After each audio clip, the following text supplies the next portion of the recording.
Mateus 7,24 diz assim: todo aquele, pois, que escuta estas minhas palavras e as pratica, assemelhá-lo-ei ao homem prudente que edificou a sua casa sobre a rocha. Então escute, o texto, dá uma melhorada aí, Mateus, que está estranho.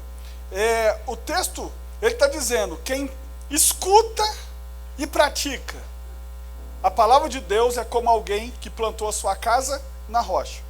E desceu a chuva, e correram os rios, e assopraram os ventos, e combateram aquela casa, e não caiu, porque estava edificada sobre a rocha. E aquele que ouve estas minhas palavras, e não as pratica, compará-lo-ei ao homem insensato, que edificou a sua casa sobre a areia, e desceu a chuva, e correram os rios, e assopraram os ventos, e combateram aquela casa, e caiu, e foi grande a sua queda. Esse texto é algo para a gente refletir e pensar. Hoje eu vou dar mais alguns conselhos para a próxima década. E porque a Bíblia diz que quando a gente olha para a Bíblia, eu já falei isso aqui, eu dou consultoria e dou palestra de finanças, e muita coisa quando o público não é evangélico e que eu falo, eu poderia falar para um público evangélico tirando da Bíblia.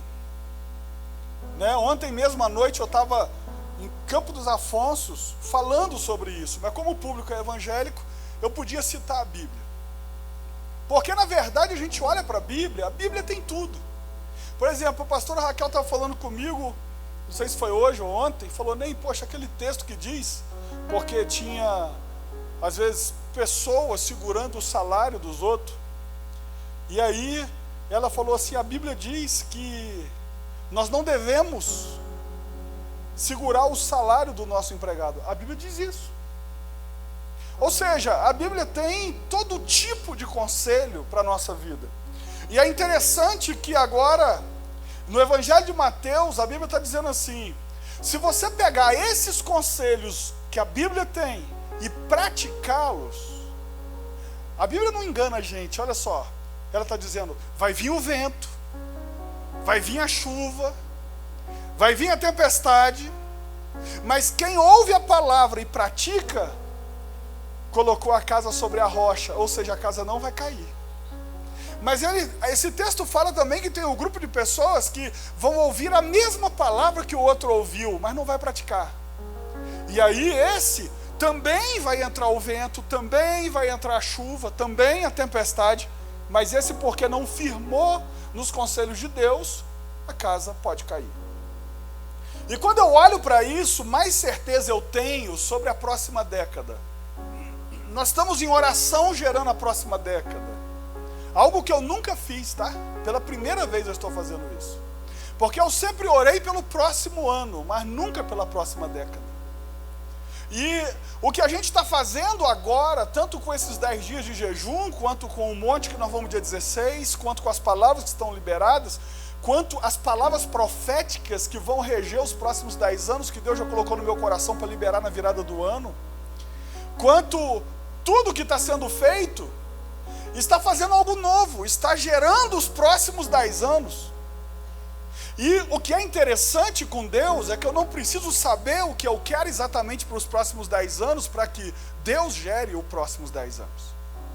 Porque se a Bíblia fala que a vontade de Deus é boa, perfeita e agradável, se eu não sei exatamente, por exemplo, eu sei algumas coisas, eu quero algumas coisas, mas eu não sei tudo, porque nós estamos falando de 10 anos. Você sabe tudo que você quer dos próximos 10 anos? Não dá. Ou você vai ter que orar por mim, porque eu não consigo pensar o que eu quero nos próximos 10 anos. Eu posso dizer algumas coisas, mas não tudo. Mas aí quando eu confio que Deus é aquele, que a vontade dele para a minha vida é boa, perfeita e agradável, então eu posso, dentro da minha oração, meu jejum, apresentar a Deus o que eu quero nos próximos 10 anos e saber, Senhor, eu sei que o Senhor tem muito mais para mim, eu quero a sua boa, perfeita e agradável vontade para a minha vida. E o que você está fazendo é algo poderoso, você está indo no seu futuro em oração, em jejum. E a Bíblia mostra que existe a realidade que vai acontecer nos próximos 10 anos, o vento vai chegar, a chuva vai chegar, Tempestades vão chegar, não tem como eu pregar e omitir essa parte. Mas uma coisa eu te digo, você já jejuou antes dela chegar, você já orou antes dela chegar, já recebeu palavras de Deus antes dela chegar, você já gerou o futuro e a vitória antes dela chegar. Então a Bíblia diz que aquele que pratica, ele vai ver que essas coisas vão chegar para ele também. Mas a diferença é que ele vai estar alicerçado na palavra de Deus, a rocha que é Cristo. E então não vai ruir. Você entende isso? Diga amém. Mas eu preciso te dar alguns conselhos que aí já não depende mais de Deus, depende de nós.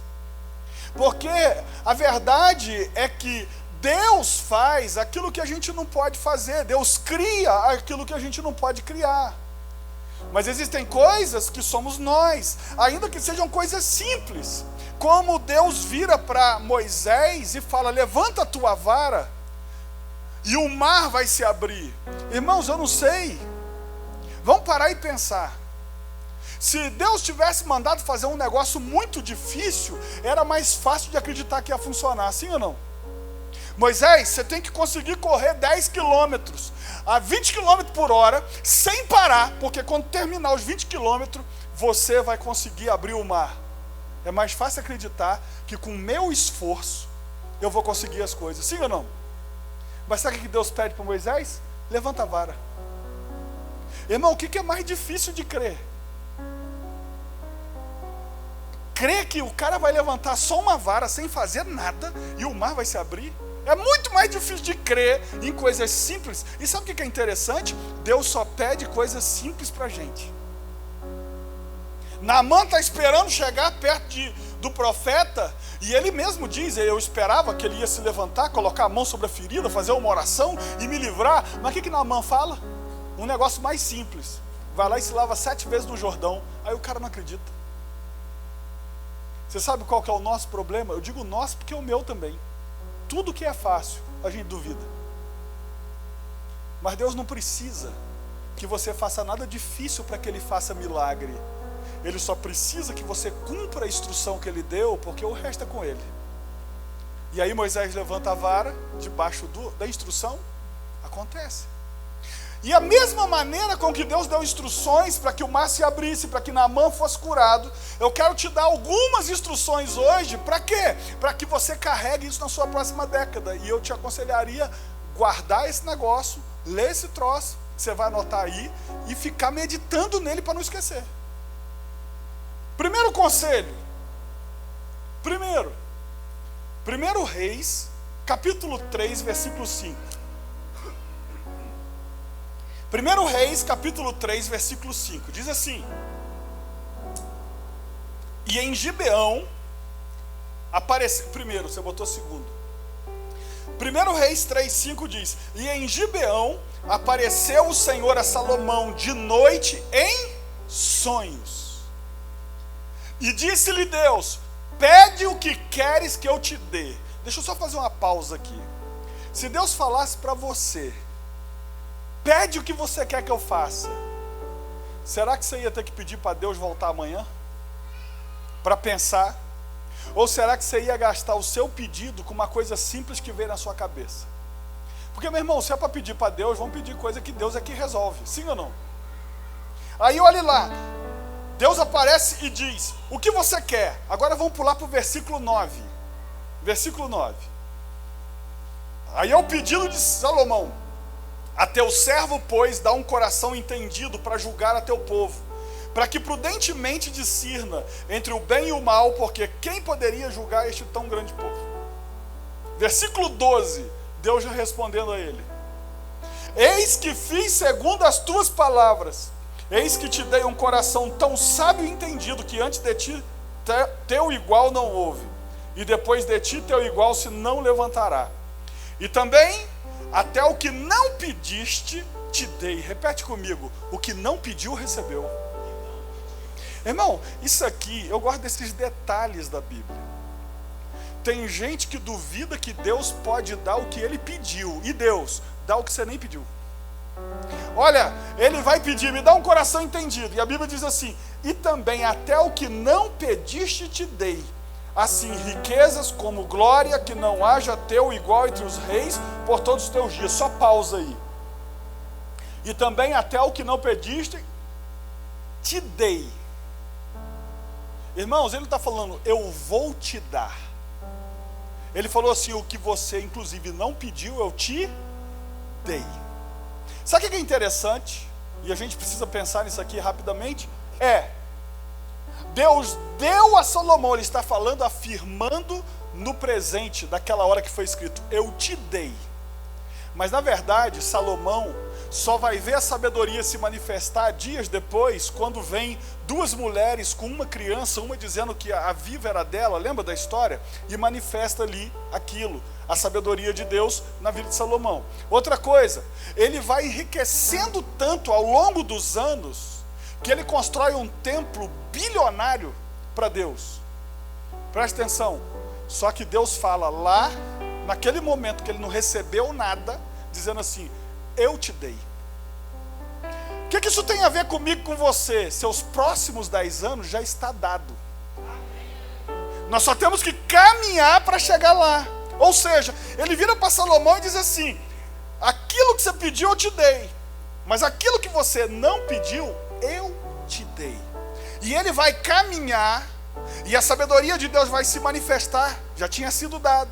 A riqueza, como Deus falou, se manifesta anos e anos e anos, e vai se acumulando a riqueza, mas já tinha sido dado. Então preste atenção, o que você está fazendo agora, já é recebendo profeticamente os seus próximos 10 anos, você entende isso? Ou seja, Deus só precisa que você caminhe até chegar lá, porque já tem coisas dadas para nós. Você crê nisso? Eu creio nisso, irmão. Eu creio que existem presentes de Deus já plantados nos meus próximos 10 anos. E sabe o que é interessante? O que eu pedi e o que eu não pedi. Porque, meu irmão, Deus, ele não é um Deus a conta gota, que precisa assim, eu vou liberar um pouquinho para ele, um pouquinho para ela, um pouquinho para ela, porque senão vai faltar. Não, irmão, e sabe o que é lindo de Deus, e que eu acho lindo de Deus? Ninguém precisa perder para a gente ganhar quando é Deus que está dando. Ninguém precisa perder para a gente ganhar. Aí a Bíblia diz isso, olha só, e também até o que não pediste te dei, assim riquezas como glória, que não haja teu igual entre os reis por todos os teus dias. E aí versículo 15, porque até aqui Salomão não sabe que está dormindo. Até aqui Salomão, você já teve aqueles sonhos que parecem verdadeiros, você não discerne que está dormindo? E aí o versículo 15 chega, e acordou Salomão, e eis que era... Pô, pensa na decepção, irmão. Sim ou não? Você está lá recebendo tudo que você quer e que não queria, e aí de repente quando você vê, era um sonho. Você já teve aquele sonho assim que você sentiu o cheiro e não comeu? Que você dirigiu e descobriu que não era teu quando acordou? Eu, quando era criança e tinha pesadelo, e assim, pesadelo que o dinossauro ia comer, aqueles pesadelo maluco, eu tinha uma técnica. Eu percebia que era sonho. Olha que maluquice. Eu percebia que era sonho. Então o que eu fazia? Eu fechava o olho quando chegava naquele momento auge assim, né, que eu ia ser comido. Aí eu apertava o olho bem forte assim, abria. Aí não dava certo, apertava e abria. E quando ia ver, eu abria de verdade. Tem cura? Mas era assim. Mas existem sonhos que eu sonhei que eu não conseguia discernir se era verdade, se era mentira. Mas o texto diz, e acordou Salomão, e aí ele descobriu a verdade. Qual era? Era um sonho. E indo a Jerusalém, aí irmão, olha que coisa linda. O cara acorda, ao invés de ficar, puxa vida, lógico que tinha que ter um sonho. Não. E indo a Jerusalém, pôs-se perante a arca do Senhor e começou a oferecer oferta, sacrifício, preparou sacrifício pacífico e fez um banquete a todos os seus servos. Mas que reação é essa? O cara encontra com Deus num sonho, pensa que é para valer, que está rolando de verdade, sem ser sonho. Aí ele acorda, é um sonho. Aí o cara fala, que é isso, cara? Vou para a igreja. Aí ele vai para lá, oferta, faz sacrifício e chama a galera para fazer uma festa. Primeiro conselho para a próxima década: sonhe e acredite. Um conselho para a próxima década: sonhe e acredite. Porque preste atenção, sonhar é fácil, sim ou não? Dar uma deitada assim depois, no domingo, depois do almoço, deitar e ficar viajando na maionese. Isso é fácil. Ele se empolgou. Olha só, isso é fácil. Ficar lá, imaginando aquilo, não sei o quê. Aí alguém chega para você: a louça lá está para lavar. Pronto, caiu na real. Aí presta atenção, sonhar é fácil. Continuar acreditando que não é para todo mundo. Porque preste atenção, sonhar, tem um monte de gente que sonha.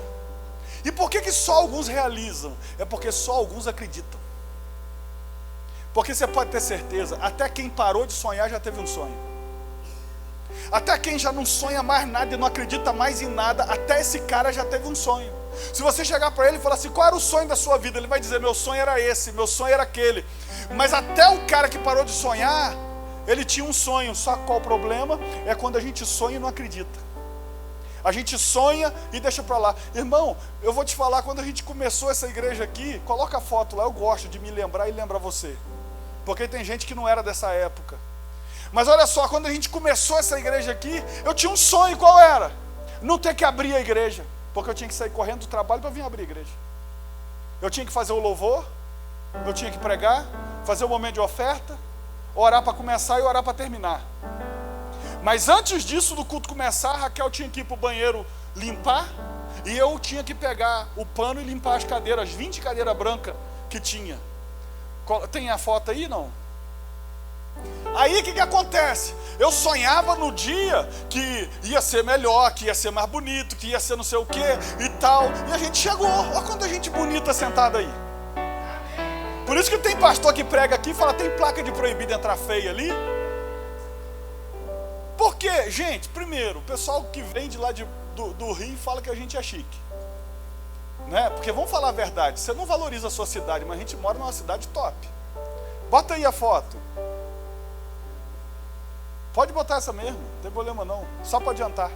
Aqui, 2009, olha lá. Irmão, 20 cadeiras emprestada que sobrava lugar. Esse era um culto cheio. Vamos contar? Acho que o Guim estava até aqui, o Guim. Cadê o Guim? Olha lá, aqui o Guim, aqui, ó. O Guim e a esposa está aqui, ó. Cadê a Flor? A Flor devia estar atrás da esposa. Olha só.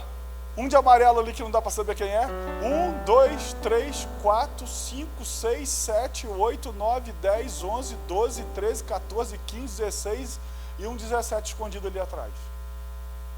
Culto lotado. Sobrando cadeira. Aí foi crescendo, foi avançando. Tinha sonho de ter um telão de LED, tem 2. A gente já está pensando em trocar, que a qualidade mudou. Aí Deus tem que abençoar você e eu. Meu irmão, eu falei, vamos gastar. Eu estou traduzindo. Deus tem que nos abençoar. Toda vez que eu falar assim: nós temos que comprar não sei o que, Deus está ouvindo assim: tem que abençoar eles. Você entendeu? Porque aqui eu falo comprar e Deus abençoar. Porque só tem um jeito dessa igreja ser abençoada: é se nós formos abençoados, é se a tua empresa for abençoada, é se teus sonhos forem abençoados. Então quanto mais, você tem que orar assim: Senhor, coloca o sonho grande na cabeça desse pastor maluco. Porque Deus vai entender, eu vou ter que dar muita coisa para esse povo que anda atrás dele. Você entendeu isso? Mas naquela época lá, meu sonho era menos do que isso aqui. Hoje meu sonho é um centro de convenções, porque aprende uma coisa: toda vez que você cresce, o seu sonho cresce junto.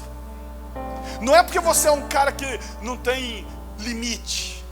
Porque tem gente que acha que tipo assim, conquistei isso, aí agora não quero conquistar mais nada, porque assim também é um cara insaciável. Não, irmão, é porque toda vez que você cresce, o seu sonho também cresce. Você entende isso? Aí olha só, a gente olha para isso aqui, que coisa linda, mas Deus tem algo melhor para nós, irmãos. Aí, quando eu olho para Salomão, eu vejo que a gente tem que levar uma verdade para a próxima década. Qual é? Temos que sonhar e acreditar. Irmão, presta atenção: se o seu sonho fosse fácil, você não precisava de Deus. Você mesmo resolvia ele. Se o seu sonho fosse fácil, você não precisava de milagre. Por que a gente precisa de milagre? Porque quando a gente sonha do tamanho de Deus, só Deus resolve o nosso sonho. Agora, o que a gente tem que fazer? Fazer igual Salomão, irmão. Salomão acorda, aí cai na real. Ele podia fazer igual a gente faz, ir para a nossa vidinha. Ele podia pegar, voltar para a vidinha de rei dele, que devia ser boa. Mas quando ele acorda, ele acredita tanto, que a primeira reação dele, ele vai lá selar como oferta o sonho que ele teve.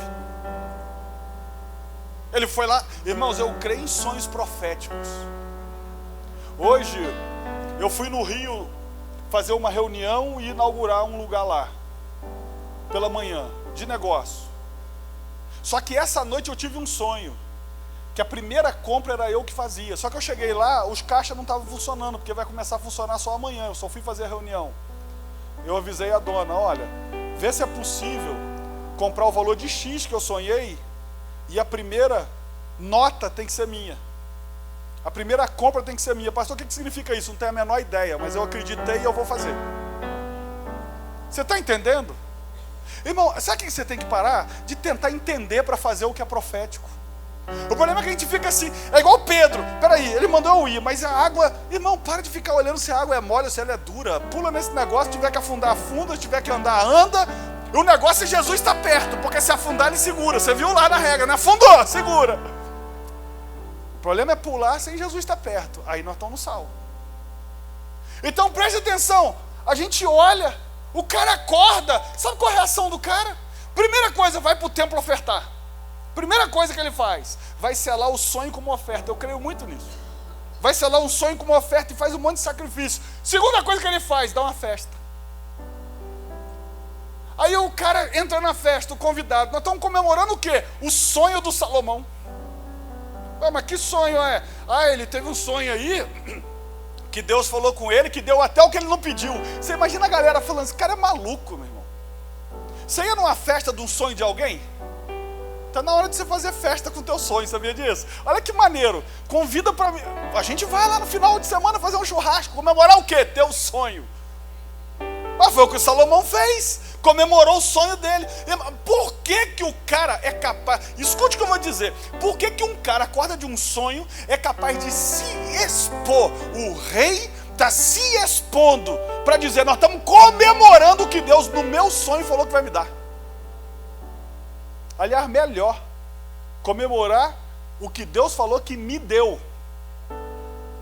Porque o cara acreditou sem receber, sem estar ali ao vivo. Irmão, presta atenção, eu não sei qual é o teu sonho, mas esses próximos 10 anos ele vai ter que sair da gaveta, ele vai ter que acontecer. Não sei qual é, mas se tem uma pessoa que tem que acreditar no teu sonho, é você.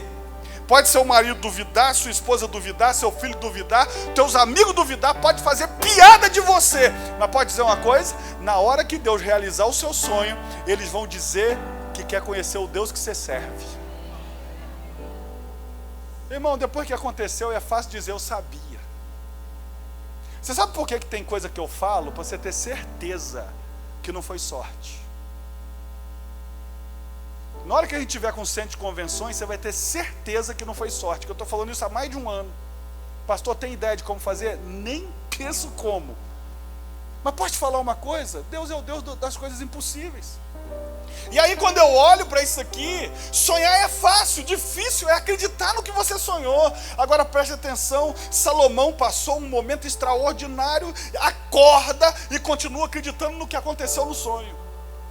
A única pessoa que não pode duvidar é eu e é você. Sonho não é fácil de realizar e por isso muitos desistem no meio do caminho. Amigo, Salomão podia acordar e dizer que pena, mas ele acordou, selou como oferta e fez uma festa. Se você não acreditar, ninguém pode te ajudar, nem eu, nem Deus, nem ninguém. Então haja e pense de acordo com seus sonhos. Haja e pense. Não faça a sua lista de prioridade pelos seus desejos, faça a sua lista de prioridade pelos seus sonhos. Coloque os seus sonhos em primeiro lugar na sua lista de prioridade. E não os desejos momentâneos. Então, primeiro conselho, sonhe e acredite. Nós vamos ter PSA Café. Quando? Não sei. Deus tem que nos abençoar. Vamos ter mais lugar para estacionamento. Vamos ter um prédio para as crianças. Vamos ter uns 3, 4 cultos no domingo até ter um templo maior que esse aqui. Sim ou não? Amém? Irmãos, pare de ficar querendo entender como. E comece a viver o que Deus tem para a sua vida. Segundo conselho. 1 Reis, capítulo 18, versículo 42. E Acabe subiu a comer e a beber, mas Elias subiu ao cume do Carmelo. Irmão, presta atenção. Elias fala assim: pode juntar tuas coisas e ir embora, porque vai ter chuva. O rei vai comer e beber, enquanto o profeta vai fazer o quê? Para o monte orar. Irmão, presta atenção, tem hora que é hora de comer e beber, e tem hora que é hora de orar e fazer jejum. Você está entendendo? Nós estamos na hora de fazer o quê? Orar e jejum. É isso aí. E se eu fosse você, eu fazia mais 21 dias em janeiro comigo, que eu vou fazer. Animou não, né? Os amém apareceu só assim, não foi nem amém, tipo assim, sentindo o gosto da picanha. E Acabe subiu a comer e a beber, mas Elias subiu ao cume do Carmelo e se inclinou por terra e meteu o seu rosto entre os seus joelhos. E disse ao seu moço: sobe agora e olha para a banda do mar, porque, meu irmão, tem hora que você não pode olhar para lugar nenhum, você só tem que se concentrar na oração. O menino foi para olhar se tinha nuvem, mas o profeta não ficou olhando para nada. É que eu não consigo fazer por causa da barriga. Mas ele se ajoelhou e ele fez isso aqui, enfiou aqui a cabeça. Você consegue, Mateus? Também não, tá rindo de mim, engraçadinho. Se chamar Valentina, consegue. Valentina tá aí? Porque criança é flexível. A gente já vai perdendo a flexibilidade. Mas olha só, o que ele faz? Ele se ajoelha, coloca a cabeça entre os joelhos. Ele diz o texto ali. E ele fala com o servo dele: você vai lá olhar. Porque tem hora que você só pode olhar para um lugar, é para Deus. Tem hora na nossa vida para dar certo, só dá para olhar para um lugar, é para o Senhor Jesus. Porque se olhar para qualquer outro lugar, a fé vai embora. E Elias, ele coloca o olhar dele espiritual em Deus, e o menino é que vai olhar. E ele meteu o seu rosto entre os seus joelhos, e versículo 43, e disse ao seu moço: sobe agora e olha para a banda do mar. E subiu e olhou e disse: não há nada. Irmão, pensa, olha que coisa, acontece com a gente toda hora. A gente ora, e de repente quando olha, não há nada. Qual a diferença dele para a gente? É que ele continua orando. Irmão, o que muda a nossa vida não é uma oração, é uma vida de oração. A gente tem que começar a orar mais, mas não só orar quando precisa. Porque o que muda não é orar porque agora eu preciso, é orar porque eu já oro. E porque estou precisando, vou incluir na oração que eu já oro o que eu estou precisando. E aí, de repente, o cara recebe uma resposta. Qual é? O grande profeta Elias. O que aconteceu depois da oração? Nada. Nós somos iguais. O profeta Elias. Então disse ele: torna lá 7 vezes. Aí ele já usou a fé. Porque se sou eu falo assim: volta lá até acontecer. Mas ele já determinou 7 vezes. Eu lembro que quando a gente começou um propósito de oração para arrumar um lugar, lembra, Ney? Eu falei, a gente começou um propósito de 5 semanas, se eu não me engano. E eu falei assim: o último dia vai ser no lugar que a gente vai inaugurar, há 10 anos atrás. O último dia foi naquele lugar ali dentro que você viu. Claro que nem estava assim. Por quê?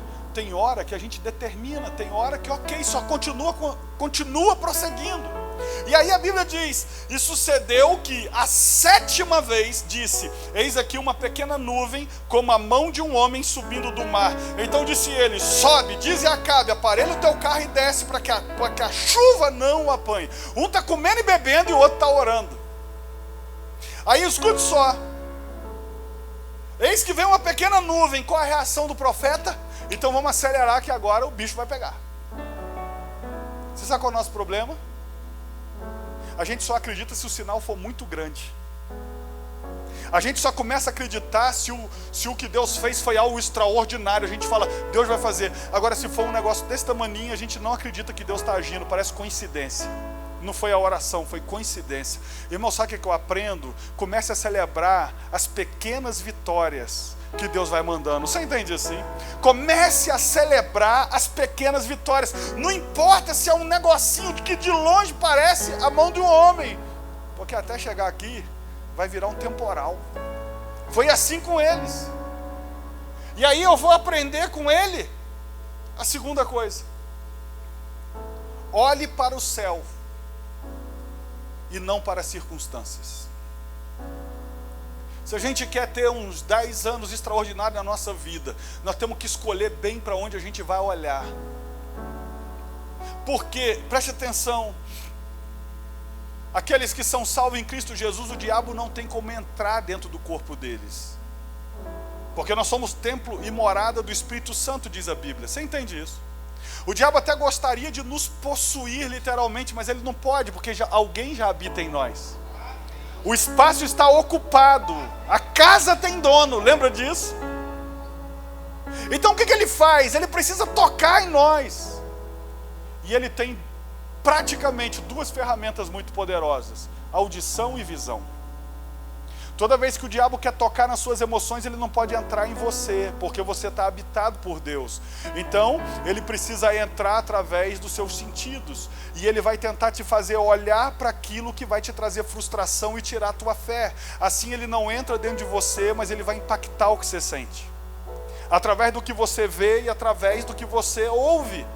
E eu aprendo com Elias que eu posso ser um cara de oração e jejum, mas eu tenho que tomar muito cuidado com aquilo que eu olho, porque ele coloca a cabeça dele entre os joelhos e ele fica apenas espiritualmente olhando para o céu, e quem vai olhar para a terra é o outro menino.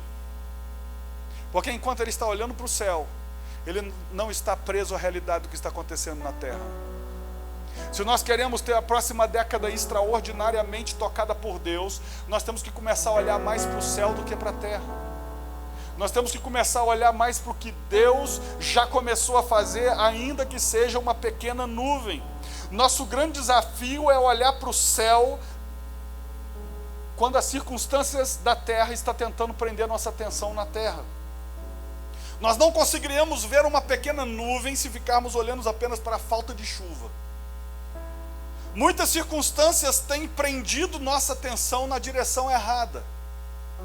Não estou falando para você fazer de conta que problema não existe. Não.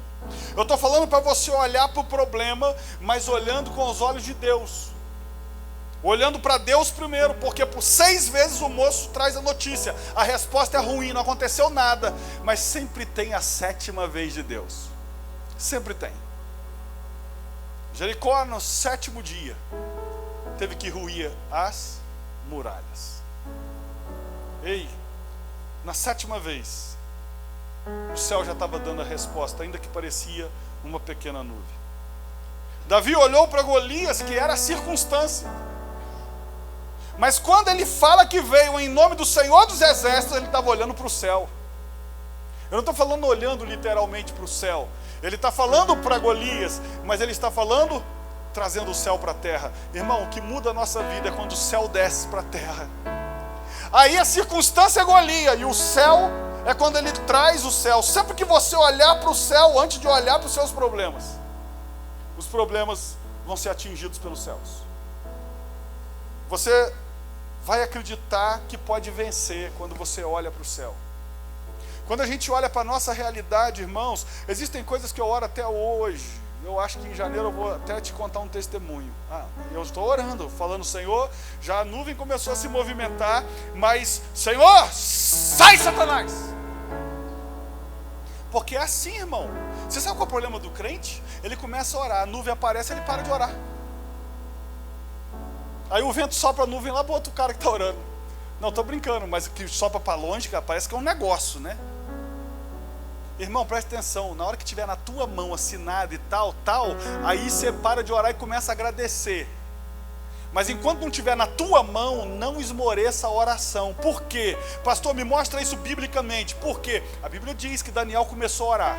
A Bíblia fala que quando chega no 21º dia, o príncipe do Senhor, ele fala, desde o primeiro dia que você aplicou o coração para orar, a resposta chegou, desceu.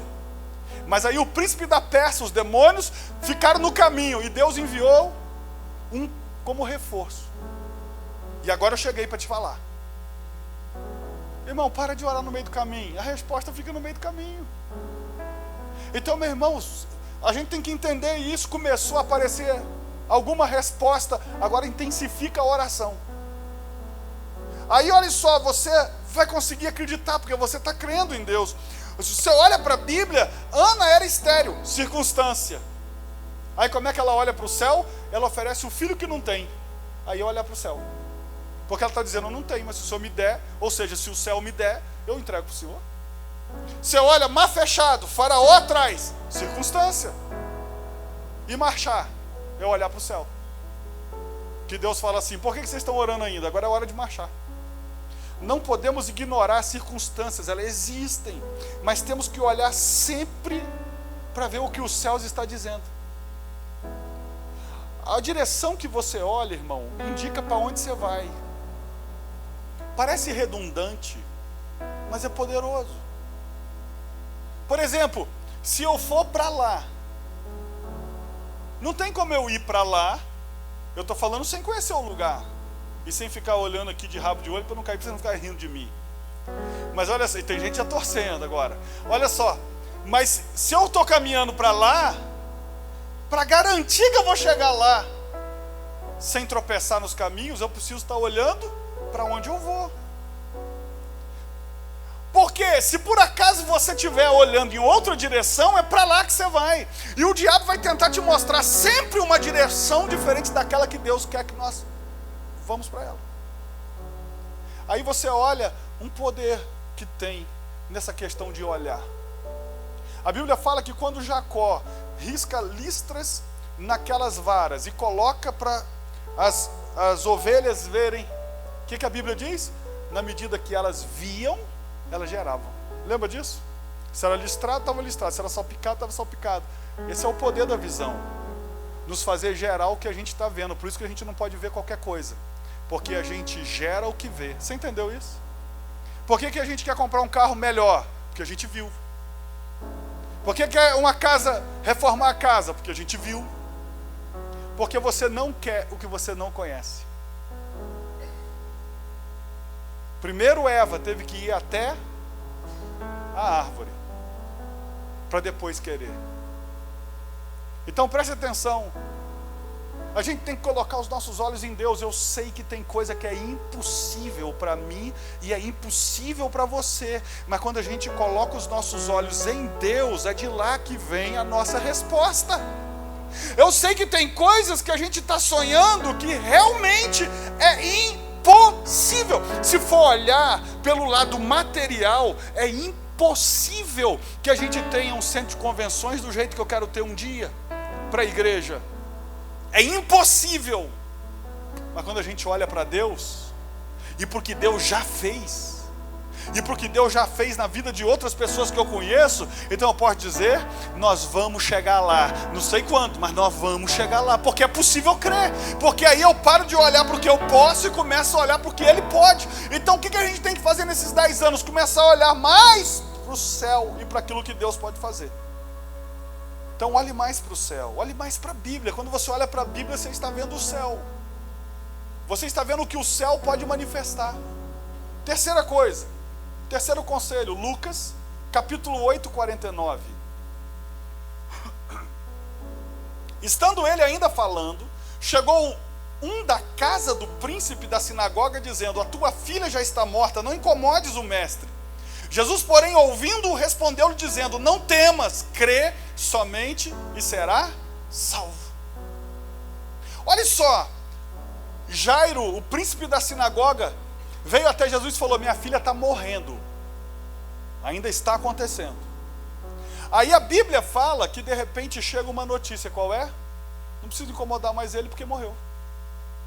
Jesus, que queria fazer um milagre na casa de Jairo, porque, meu irmão, não dá para a gente entender. Tem hora que Jesus por algum motivo faz, tem hora que por algum motivo não faz. Mas olha o que acontece. Ele pega a atenção de Jairo de novo e fala: não temas, crê somente e será salvo. Irmão, aqui vem o terceiro conselho muito simples. Escolha melhor em quem você vai acreditar. Você quer viver 10 anos diferente da sua vida? Você vai ter que decidir em quem você vai acreditar. Por quê? Sempre vai ter alguém para dizer que não vai dar certo. Sempre vai ter alguém para querer te jogar na real.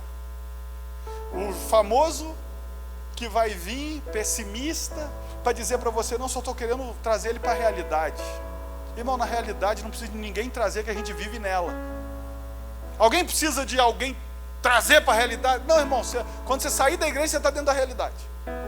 Quando acordar amanhã, 6 da manhã para ir trabalhar, a realidade está dizendo: bem-vindo. Quando você chegar em casa e for comer de novo aquele arroz requentado lá no micro-ondas, mas hoje vai ser diferente. Vamos fazer janta fresca para você. Mas olha só, mas a realidade está lá. Então preste atenção. Para de trazer os outros para a realidade, irmão. Deixa os outros viver um pouco no céu. Deixa os outros. Ah, não, mas amanhã vai ser diferente. Você já sabe que vai dar tudo errado. Mas deixa o cara descobrir sozinho. Para de ficar antecipando. Ei, o cara está lá cheio de esperança. Aí vem um cara dizer: nem adianta mais. Sempre vai ter alguém para dizer: está perdendo tempo. Já vi esse filme. Adianta nada. Sabe o que a Bíblia está dizendo? Está na hora de você escolher em quem você vai acreditar. Irmão, você sabe o que é? Eu aprendi isso com o JB. Você sabe o que é a preocupação? É você ouvir mais de uma pessoa. Você entendeu? Você tem que escolher, vai ouvir um. Agora escolhe o cara certo. Você e eu sempre teremos pessoas que vão querer influenciar e dizer o que é certo, o que é errado, o que a gente deve sonhar, o que a gente não deve. Muitas pessoas querem decidir nossas vidas, nos dizer o que devemos fazer. Quando nós damos crédito a muitas vozes, a gente fica confundido. Ouvir muitas pessoas gera dúvidas. Precisamos parar de ouvir todo mundo e decidir ouvir as pessoas certas. Quanto mais buscar opinião, menos certeza você vai ter. Quanto mais você querer saber a opinião de todo mundo, menos certeza você vai ter. Mais dúvidas você vai acumular. As pessoas que vieram falar com o Jairo estavam olhando apenas pelo lado material, e Jesus estava olhando pelo lado espiritual. Jairo escolheu crer contra a realidade. Qual a realidade? Acabou, Jairo. E ele escolheu crer contra a realidade. Irmão, os últimos 10 anos pode ter te frustrado, mas está na hora de você crer contra a realidade. Está na hora de você decidir ouvir quem pode falar e fazer. Porque tem muitas vozes falando no nosso ouvido que só pode falar, mas fazer, só Jesus. Que a Bíblia diz que nenhuma das palavras dele vai cair sem se cumprir. Então, para isso, Jairo teve que ignorar as outras vozes. Está na hora de você partir para o seu futuro ignorando algumas vozes que estão à sua volta e se concentrar apenas no que Deus está falando, nos preparando esses dias para a próxima década. A gente olha e tem outros exemplos na Bíblia. Saul, bem intencionado, vira para Davi e fala: você não pode vencer esse cara, esse Golias. E apresentou razões verdadeiras. Ele é criado desde a infância para a guerra. Mas Davi preferiu acreditar no Senhor dos Exércitos. Eliseu disse que no dia seguinte teria abundância no cerco de Samaria. Mas um capitão falou assim: ainda que se abrisse janelas nos céus, como isso poderia ser possível? Quem preferiu acreditar no que o profeta falou, viveu a abundância. Porque você não pode conquistar o que você não acredita. Você primeiro precisa acreditar, para depois poder conquistar. Você nunca vai fazer uma prova que você tem certeza que você vai ser reprovado. Você nunca vai fazer um teste que você tem certeza que você não vai passar. Mas aquele que tem a menor condição de passar, às vezes faz por um motivo, porque ele acredita no que a gente duvida. E às vezes ele vai ficar com a vaga não é porque ele é o melhor, é porque foi o único que tentou. Deixa eu te falar uma coisa, está na hora de você começar a ouvir as vozes certas e ignorar as que estão dizendo que não vai dar certo, que o que nós estamos fazendo é só mais uma empolgação. Escolha melhor em quem você vai acreditar. Quarto conselho, Mateus 16, versículo 10. Eis que vos envio como ovelhas ao meio de lobos, portanto, sede prudentes como as serpentes e simples como as pombas. Sede prudentes. Jesus nunca mandou ninguém ser igual serpente, mas pegou uma qualidade dela: seja prudente como uma serpente. Escute, quarto conselho muito simples: seja mais prudente.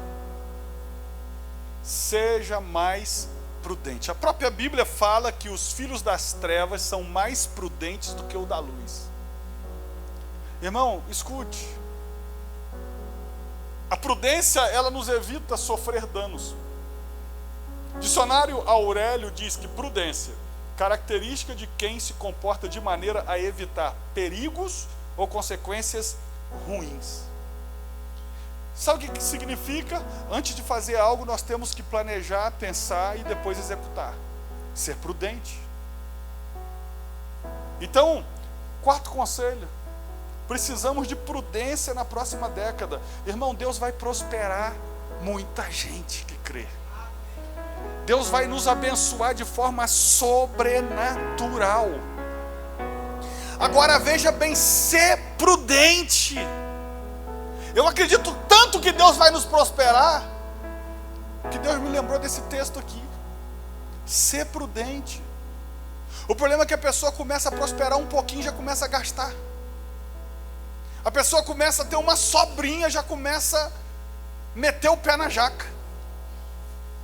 Ser prudente, porque oportunidades podem aparecer no meio do caminho, e oportunidades só aparecem para quem está pronto. Você já viu isso? Quem tem mania de falar, já viu como é que aparece coisa boa para rico? É porque ele está pronto. Não é porque Deus ama mais ele, é porque Deus não é um Deus de desperdício. Irmão, só me diz uma coisa: para que Deus vai te mostrar um negócio que você não pode ter? Só me diz isso. Para que Deus vai querer te dar um sonho que nunca vai poder ser realizado? Então escuta, esses dias eu conversando com a Raquel, ou ela comigo, não sei. Aí a gente conversando, aí a gente estava conversando, aí ela falou alguma coisa lá, que eu não lembro direito o que é o negócio, mas eu lembro que ela falou do que Deus mostrou que podia fazer. Eu falei: nem, Deus nunca vai mostrar para a gente o que a gente não pode ter. Um pai não mostra para o filho o que ele não pode ter. O pai mostra para o filho o que ele já comprou para dar. O que foi? E era o que eu não sei? Que eu não lembro. Um projeto lá. Aí ela viu um projeto lá e falou assim: agora que eu vi esse que eu quero. Eu falei: Deus não ia mostrar pra gente o que a gente não podia ter. Ei, meu amigo, sai daqui hoje tendo a certeza: se Deus te mostrar, é porque já é teu. Porque um pai não faz um filho ver só para ficar dizendo o resto da vida: nunca tive, esse era o meu sonho. Ainda que exista um pai que faça isso, a Bíblia diz: vós, ainda que sendo mal, sabei dar boas dádivas aos vossos filhos, o que dirá o vosso Pai que está no céu, se não vos dará boas coisas àqueles aos que pedirem? Então eu não sei o que você viu nos últimos 10 anos, mas eu sei que você pode ter tudo que você viu, porque Deus não ia te mostrar o que você não podia ter. Você pode dar um aplauso ao Senhor por isso? Está na hora de você sonhar de novo, irmão. Mas sede prudente. Porque nós precisamos da prudência para conquistar o que Deus nos mostrou. E a última coisa. Estou gostando de pregar mais na quinta. Quinta coisa. João capítulo 11, versículo 41. Olha, isso aqui é muito poderoso. Eu terminei a quinta passada falando disso. E eu senti o desejo de tornar a falar nisso nessa quinta-feira. Em outro texto, logicamente. O resumo é simples, não tem coisa mirabolante. Escreva aí, aumente a gratidão. É simples o quinto conselho. Na próxima década, aumente a sua gratidão. Olha que coisa interessante. Jesus vai ressuscitar Lázaro. Ele vai fazer o quê? Ressuscitar Lázaro. Olha qual é a oração de Jesus. João 11, 41. Oração de Jesus. Tiraram, pois, a pedra. E Jesus, levantando os olhos para o céu, disse o quê? Pai, graças te dou por me haveres ouvido. Ele nem começou a orar. Ele está dizendo, graças te dou por me haveres ouvido. Eu bem sei que sempre me ouves. Só gratidão, ó. Mas eu disse isso por causa da multidão que está ao redor, para que creiam que tu me enviaste. E tendo dito isso, o que ele disse? Muito obrigado, Deus. Clamou com grande voz, Lázaro, vem para fora. E o que aconteceu? Lázaro saiu. Ele não começou com oração com fogo, não começou a oração pedindo, começou a oração dizendo, graças te dou, porque o Senhor sempre me ouve. Não é um caso isolado, irmão, olha que lindo. João capítulo 6, versículo 9. Está aqui um rapaz que tem 5 pães de cevada e 2 peixinhos, mas o que é isso para tantos? E disse Jesus, mandai assentar os homens, e havia muita relva naquele lugar. Assentaram-se, pois, os homens em número de quase 5.000.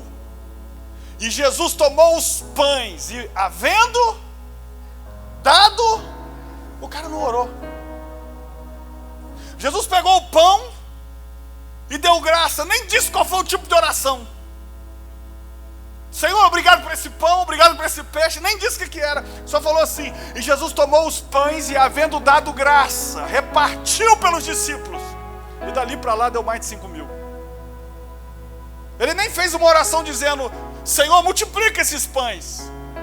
Ele só levantou o pão e disse, te dou graças por estes pães. Partiu, entregou para os 12, e os 12 para a multidão, e depois recolheram 12 cestos cheios do que sobrou. Sabe por quê? Começou agradecendo. Eu não estou querendo trazer uma teologia dizendo que a sua oração deve começar com agradecimento, até porque nem sempre eu começo assim. Quando eu estou desesperado, já entro de sola. Eu vou ficar enrolando? Deus já sabe o que eu ajoelhei para fazer, irmão. Então não tem enrolação. Agora preste atenção, porque se a sua vida de gratidão se resume a fazer uma oração, você está péssimo. Se você diz, não, mas eu sou grato, porque eu começo a oração assim, Senhor, muito obrigado por tudo que o Senhor me deu, você está mal. Por quê? Nós precisamos começar a ter um estilo de gratidão. Você entende isso? Olhar para aquele portão eletrônico que você botou ou vai botar na tua casa, e você dizer, cada vez que vai apertar o botão, dizer, na hora que estiver chovendo, você fala, Senhor, muito obrigado por esse portão. E o dia que acabar a luz, você vai sair do carro e se molhar e dizer, muito obrigado por todos os dias que eu não tive que me molhar. Isso é gratidão. Não tem a ver com oração, tem a ver com a vida. É você ir para aquele emprego amanhã de manhã, que talvez você não goste dele, e dizer lá dentro do ônibus, dentro do carro, dentro de onde você estiver, fala, Senhor, eu até não gosto daquilo, mas muito obrigado, que muita gente nem tem e eu tenho. Você sabe qual é o nosso problema? A gente só agradece quando o negócio é muito grande. A gente só agradece quando foi uma mega power que a gente já estava esperando há 10 anos, aí a gente faz uma oração de gratidão. Mas sabe o que eu queria que a gente se tornasse, ou nos tornássemos? Uma igreja que tem um estilo de gratidão. Chegar para Deus e falar: Senhor, obrigado porque eu tenho uma igreja para ir. Fala: obrigado, Senhor, por causa de almas que se convertem na igreja. Senhor, obrigado porque eu já passei por tanto problema. Estou até com esse aí agora. Mas eu sei que se o Senhor me livrou dos outros, vai me livrar desse também. Jesus está de frente para o túmulo dizendo: Senhor, eu te agradeço. Porque tudo que eu falo, o Senhor me ouve. Lázaro, sai. Precisou fazer uma oração forte. Nós estamos fazendo um jejum, irmão. Ele nem precisou fazer uma campanha de oração. Ele só disse: muito obrigado, Deus, meu Pai, porque o Senhor sempre me ouve. Quando você estiver desesperado por causa de um problema, começa a oração dizendo para Deus: funcionou com Jesus. O Senhor sempre me livra. O Senhor sempre dá um jeito. O Senhor sempre resolve esse negócio. O Senhor sempre dá um jeitinho para me abençoar no meio desse temporal. Amigo, deixa eu te falar uma coisa: se não fosse as misericórdias dele, a gente não estava nem aqui assentado. Vamos agradecer a Deus. Você pode não ter tudo que você quer, mas você tem um monte de coisa que você queria e já tem. Nós vamos ter a próxima década abençoada, cheia da presença de Deus, cheia de milagres, cheia de testemunho para contar. Mas já começa agradecendo pelo que Deus fez na sua vida.